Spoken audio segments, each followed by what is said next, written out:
Today, we're unpacking a truly radical concept proposed by the Keshe Foundation, a completely new, decentralized global financial architecture. And this isn't just some minor tweak to how banks operate today.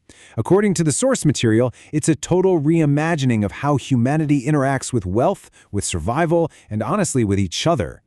To wrap our heads around this incredibly complex model, we're going to journey all the way from the micro level, like how an individual user operates, straight up to the macro philosophy of global peace. We'll be looking at 1. The Keshe coin concept. 2. Converting cash to Keshe. 3. Replacing traditional banking. 4. Integrating businesses and governments. 5. Ending exploitation. And lastly, 6. Funding peace and knowledge. Okay. Let's kick things off with Section 1, the Keshe coin concept. Right off the bat, we absolutely have to separate the two main parts of this proposed economy. So think of it like this. You've got cash coins, or CC, which individuals earn digitally by playing what the Foundation calls the Enlightenment game. But when you want to actually take that value and use it in the real world, you use Keshe coins, or KC. That is the official currency for global trade. And the sources are super clear on this point. This isn't some volatile cryptocurrency. It's designed to operate entirely within the Keshe Foundation's own structured system. Now, here's where the model gets, frankly, pretty wild. According to their design, one single Keshe coin is permanently locked to a fixed value of 1,000 euros. Period. It literally does not fluctuate. The Foundation claims this theoretical design just instantly wipes out inflation.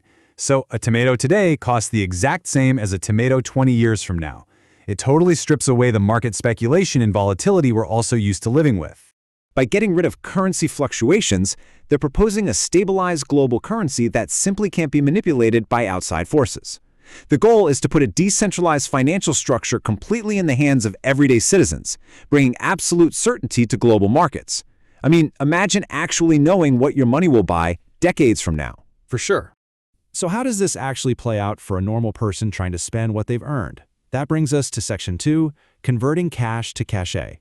Okay, when you move those earned cash coins over to spendable Keshe coins, there is a strictly defined 10% conversion tax. The user keeps 90%. But check out how deeply this integrates local governments. 8% goes straight to the central bank of wherever that user lives. Then the leftover 2% is split evenly between the Keshe Foundation's research and their administrative costs. Basically, this creates a massive, passive revenue stream for participating nations, and they don't even have to lift a finger. And let's put that into perspective for the individual. The sources outline that players of this Enlightenment game can earn a maximum of 2 full coins per month. Since one coin is locked at 1,000 euros, you're looking at a gross income of roughly 2,000 euros every single month, generated just by playing. After that 10% tax we just talked about, the user takes home 1,800 euros. The idea is that this effectively funds basic survival, allowing citizens, especially in developing nations, to comfortably feed and clothe their families.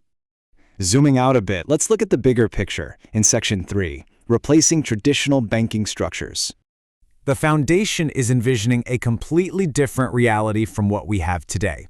On one side, you have traditional banking, which the sources describe as inflationary, entirely debt-based, constantly fluctuating, and, lacking transparency.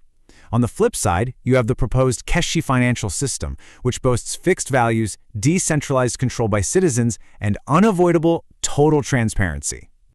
They claim this new architecture gets rid of national currency domination entirely and completely bypasses traditional financial networks like SWIFT. It's all aimed at creating a one nation, one planet economy. And because every single coin movement is tracked transparently on their network, the system claims it can literally eliminate bribery.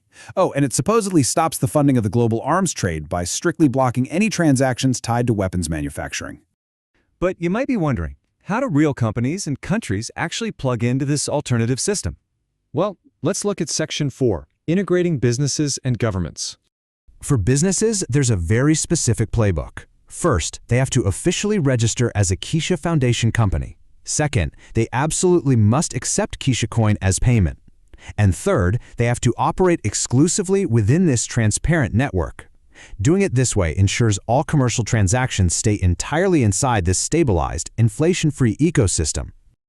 As for the governments, the incentive is purely structural. According to the sources, because governments passively receive that massive capital injection from the 8% conversion tax, they can then exchange that KC for public services. The foundation argues this completely eliminates the need for crippling international loans. It's a massive shift from the sovereign debt crises we see everywhere today, ensuring national leaders can provide for their people without heavy taxes or insane debt. Now we're getting to the absolute core of the system's long-term goal.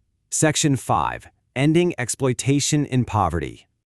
Get this, the foundation proposes giving a lifetime grant of 1,000 Keshe coins to citizens in developing nations and eventually to every newborn baby on Earth.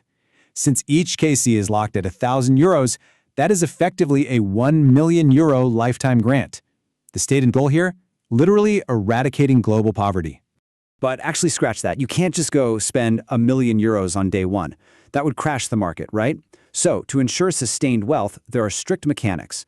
Citizens can only withdraw a maximum of 10 KC, so 10,000 euros per year. It basically acts as a guaranteed, lifelong pension spanning a century, giving people continuous support instead of a windfall they might just blow through. So, what happens when you combine these policies? We're talking guaranteed pensions from birth plus universal pricing. That means an apple costs the exact same 1 cent on the app whether you're sitting in New York or Central Africa. And because prices are identical globally, the foundation asserts that the desperate need to migrate across borders just to find basic survival wages vanishes. The economic exploitation of developing nations becomes mathematically impossible. And finally, we arrive at Section 6, Funding Peace and Knowledge, the ultimate philosophical apex of this whole model. The foundation actually has a specific timeline for rolling this out.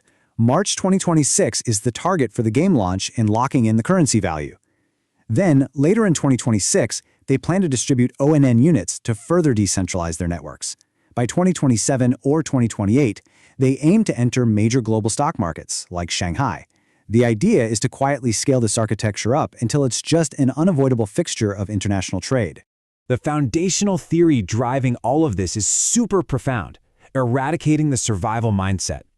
The sources argue that if you eliminate the daily grind to just survive, humanity won't become stagnant or lazy. Actually, it will free us. It'll unlock this huge new excitement and energy to learn universal knowledge and ultimately knowledge of the Creator. There's a quote from the source material that hits the nail on the head regarding this behavioral shift. You don't work to live, you live to work to serve. When survival isn't a daily battle anymore, human ambition pivots. According to the text, our focus shifts toward universal service, scientific discovery, and a higher understanding of the universe. Ultimately, this entire economic model is presented as a structural blueprint for global peace. By stripping away the financial motivations for war, making bribery fully transparent, neutralizing inflation, and establishing absolute financial equality, the Keshe Foundation truly believes they are laying the groundwork for a world without conflict. It's a massive paradigm shift. So let's just leave it here with this thought. If humanity no longer had to fight for an income, and your survival was mathematically guaranteed from the day you were born, what knowledge would you choose to seek?